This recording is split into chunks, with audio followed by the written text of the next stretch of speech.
Kita sudah menulis judul buku Minang itu lebih kurang 12 judul ya. Wah, luar biasa. 12 judul buku Minang. Kemudian di lain itu juga buku-buku lain. Buku-buku umum, keagamaan. Ada 4 judul, ada 16 judul yang sudah kita selesaikan. Ada 2 judul lagi yang sedang proses penyelesaian gitu. Kita ingin fokus gitu, fokus di literasi, khusus masalah literasi adat. Halo sahabat, bertemu lagi di channel Muhammad Subhan. Bismillahirrahmanirrahim. Assalamualaikum warahmatullahi wabarakatuh. Bertemu lagi di channel saya Muhammad Subhan. Alhamdulillah, hari ini saya kedatangan tamu di ruang kerja saya, seorang sahabat, kakak, abang, yang aktif di forum literasi adat Kota Padang Panjang. Nama beliau sudah tentu tidak asing lagi, Muhammad Jamil Labai Sampono SAG. Sahabat, kita akan berbincang-bincang kepada Kanda Muhammad Jamil seputar gerakan literasi adat di Kota Padang Panjang dan Sumatera Barat yang beliau lakukan sangat luar biasa ini. Dan mudah-mudahan ada motivasi, inspirasi yang bisa kita kutip pungut untuk bersama-sama menggaungkannya. Assalamualaikum Kanda, apa kabar? Baik, alhamdulillah. Alhamdulillah ya. Assalamualaikum warahmatullahi wabarakatuh. Waalaikumsalam. Ya, oke Kanda, apa saja kegiatan sehari-hari ini selain di forum literasi adat Kota Padang Panjang? Alhamdulillah, kegiatan kita memang untuk beberapa hari atau beberapa bulan belakangan memang fokus masalah kegiatan tentang masalah literasi adat. Berkaitan tentang literasi adat ini, kita sudah tahu bahwasanya Padang Panjang merupakan salah satunya kota literasi yang kita fokus masalah literasi adat. Dan juga kita lebih fokus lagi karena Padang Panjang adalah kotanya Serambi Mekah yang juga adalah masyarakat adat bertali keduanya itu. Maka sangat menarik ketika kita mencoba fokus di forum literasi adat dengan kegiatan adalah penguatan adat Bani Sarak Pasni Kitabullah di Kota Padang Panjang ini. Oke, dahsyat, luar biasa. Sebelum ke forum literasi adat, sepengetahuan saya Kanda aktif menulis buku ya, dan juga berdagang buku. Nah, kalau boleh tahu sejak kapan nih menulis buku? Kabarnya dulu pernah nulis di koran ya, lalu menulis buku, kemudian tertarik berbisnis buku. Terima kasih. Kalau berkaitan dengan background masa lalu, memang saya adalah menulis. Dan semula kita harus jujur, dalam motivasi dari Adinda Subhan sendiri untuk menulis kembali di koran yang semula terputus sampai akhirnya kita bertemu di Bukit Tinggi. Di Bukit Tinggi ya. Di Haluan kita menulis di Haluan, dan alhamdulillah beberapa tulisan kita banyak yang dimuat, dan terakhir setelah kita tidak lagi di Bukit Tinggi, kita beberapa panjang pun kita sudah agak kurang aktif menulis di koran. Tapi bukan berarti menulis. Alhamdulillah kita malah kembangkan dalam bentuk lain. Akhirnya menjadi sebuah buku yang fokusannya lagi-lagi masalah adat Minang gitu. Kita sudah menulis judul buku Minang itu lebih kurang 12 judul ya. Wah, luar biasa. 12 judul buku Minang. Kemudian di lain itu juga buku-buku lain. Buku-buku umum, keagamaan. Ada 4 judul, ada 16 judul yang sudah kita selesaikan. Ada 2 judul lagi yang sedang proses penyelesaian gitu. Kita ingin fokus gitu, fokus di literasi, khusus masalah literasi adat. Distribusinya bagaimana Kanda buku-buku ini? Cukup diminati kabarnya ya? Insya Allah nanti kita akan kirim. Kemudian tadi ditanya masalah kegiatan lain. Kebetulan saya juga berjiwa bisnis ya, bisnis dari dulu. Kita nulis, ini yang perlu kita sampaikan kepada pemirsa kita. Kita nulis, kita buat sendiri, kadang-kadang kita edit, layout sendiri, cetak sendiri, biaya sendiri, dan edarkan sendiri gitu. Ini tentu ada sebab dan lain sebagainya. Tapi yang jelas itu yang bisa kita lakukan, dan itu adalah alternatif terakhir. Akhirnya buku-buku tersebut alhamdulillah sampailah ke tangan-tangan pembaca. Jadi kalau ada bapak-bapak pemirsa ataupun yang di YouTube channel ini sekarang, kalau ada di Bukit Tinggi, Padang Panjang sampai Tanah Datar, khusus daerah adat, itu akan ditemui buku-buku saya. Dahsyat. Mulai rumah makan Simpang Raya, rumah makan Pak Dato, Sanjay Nita, Sanjay Umi, beberapa tempat di Pagaruyung, rumah makan Flora Tanah Datar, di Pariangan. Nah, pokoknya kalau ada singgah lapo-lapo nasi, di warung-warung nasi, di tempat-tempat makanan wisata dan sebagainya, oleh-oleh, itu ada buku, konten buku kecil, buku Minang. Itu kita yang arah. Jadi kita langsung gitu. Luar biasa. Jadi bukunya bisa ditemukan di seluruh rumah makan Minang ya. Nah, hampir seluruh Sumatera Barat. Daerah kita yang di sekitar sini. Gitu. Baik, Kanda, mengenai Forum Literasi Adat ini bisa diceritakan sejarahnya sejak kapan dan apa motivasi Kanda bergerak di Forum Literasi Adat ini? Bisa diceritakan? Wah, ini yang sangat menarik sekali. Seperti diceritakan dari awal, saya fokus di Minang, literasi adat Minang, pelatihan adat Minang, sekolah adat Minang itu. Sekedar informasi, beberapa waktu lalu kita selalu viralkan bahwasanya kita di Padang membuat namanya sekolah adat atau kelas adat. Itu sudah lebih dari setahun 8 bulan yang lalu, 8 bulan yang lalu, dan insya Allah kelas pertama yang kita buat di bertempat di perpustakaan itu insya Allah Agustus akan kita adakan wisuda kelas adat gitu. Kita akan adakan wisuda.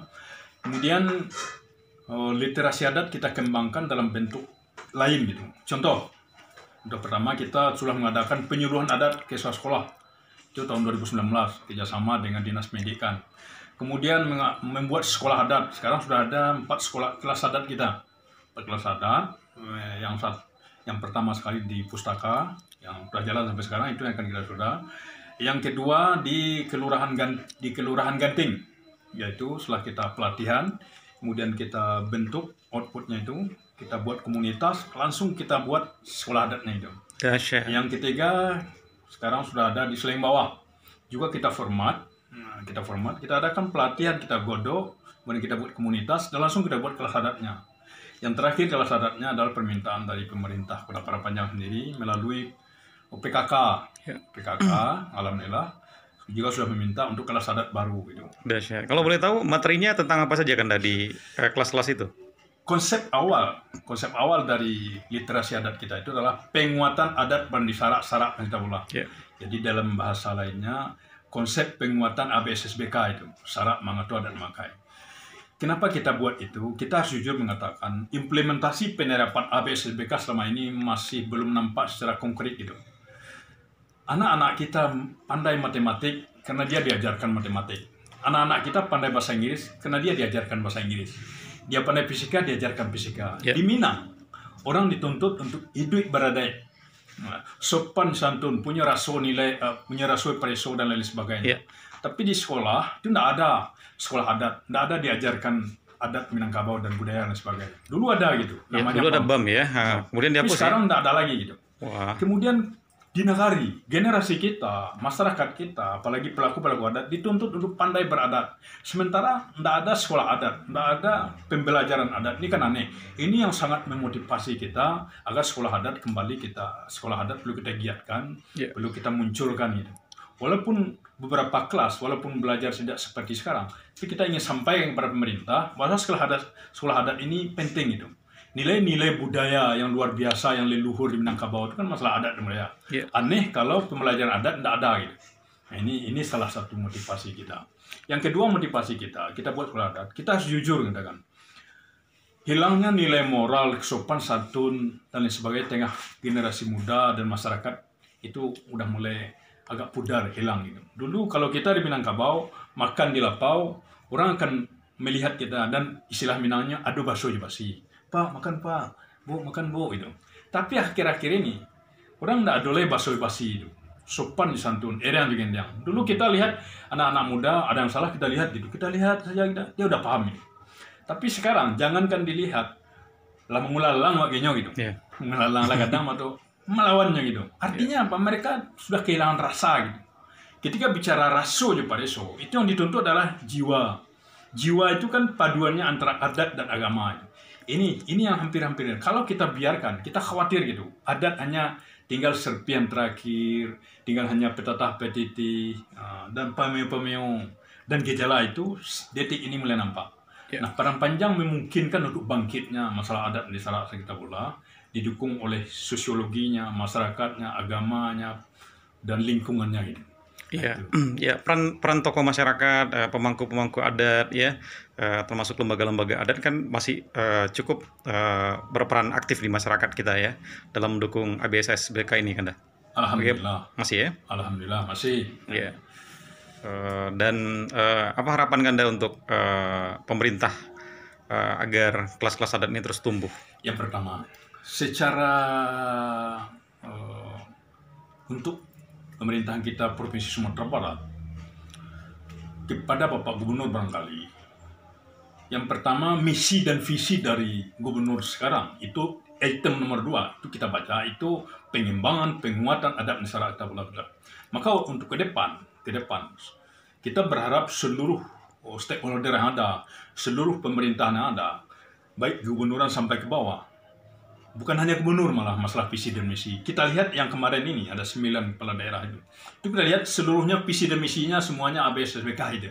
Nah, ke depan harapan kita itu jangan hanya sekedar retorika gitu, jangan hanya sekedar wacana, jangan hanya sekedar visi dan misi, tapi betul-betul teraktualisasi dengan masyarakat. Contoh, apa salahnya sekarang pemerintah menganggarkan membuat sebuah program dengan Undang-Undang Nomor 7 Tahun 2018, itu kan memberi peluang kepada pemerintah dari provinsi sampai ke daerah membuat kegiatan-kegiatan adat, sekolah-sekolah adat, pelatihan-pelatihan adat, seminar adat dan sebagainya.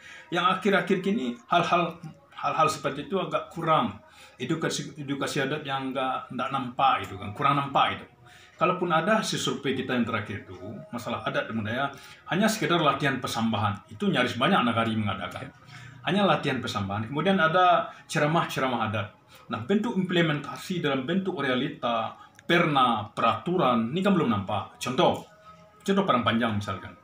Padang Panjang yang kota Serambi Mekah, kemudian Padang Panjang nuansa ABSSBK-nya bagus. Kita memang butuh lagi sebuah wajah-wajah ABSSBK penopang dari Serambi Mekah itu kan harus nampak itu. Sehingga ketika orang mau masuk ke Padang Panjang, oh inilah kota Serambi, oh inilah kota beradab gitu kan. Wajah-wajah seperti itu kita butuh itu. Konon kabarnya orang ketika mau ke Bali itu nampak nuansa-nuansa adat dan budayanya. Dan orang yang datang harus patuh dengan itu. Nah, kenapa kita di Sumatera Barat, Minangkabau dan sebagainya, atau Padang Panjang, atau Tanah Datar, atau Agam, kita kan perlu membuat sebuah format yang jelas. Contoh, tuan-tuan kalau mau wisata ke Bukit Tinggi, tuan-tuan harus berpakaian sesuai dengan adat Bukit Tinggi. Gitu. Yeah. Misalkan mereka harus tidak boleh pakai serokoto, gitu kan, tidak boleh seenaknya berpakaian turis-turis. Ini bisa saja kalau pemerintah mau, dan itu kan ada undang-undangnya, ada aturannya yang mengikat. Sekarang saya rasa memang butuh keberanian dari pemerintah membuat sebuah aturan itu. Nah, membuat aturan tersebut, undang-undang tersebut dan sebagainya, kebijakan itu tentu perlu melibatkan tokoh-tokoh di luar pemerintah yang mungkin tidak nampak pemerintah, dia nampak itu kan. Nah, artinya jangan hanya tatanan pemerintahan saja, banyak sisi lain yang sama-sama feedback lah itu.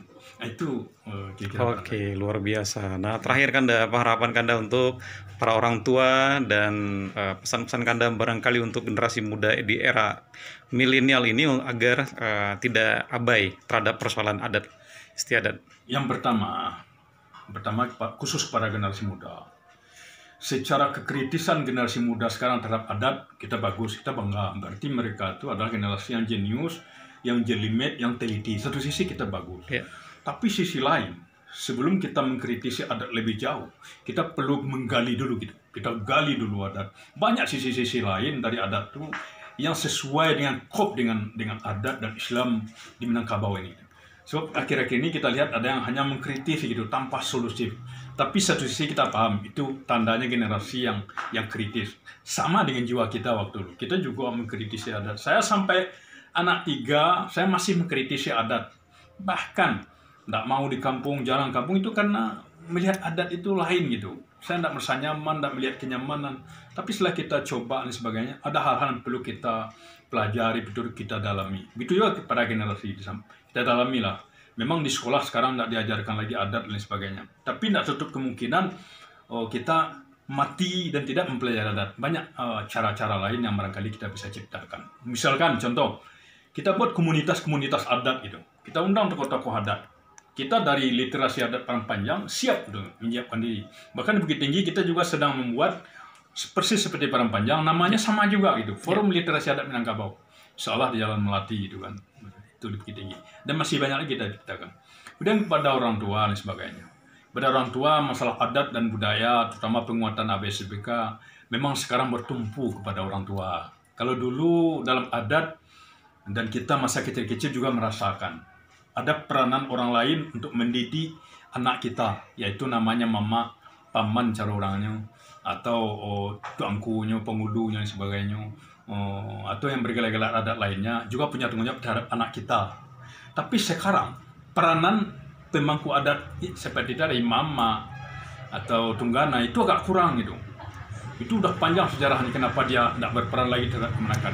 Jadi sekarang pendidikan anak menyangkut tentang masalah adat dan budaya itu sekarang tertumpah kepada orang tua semuanya.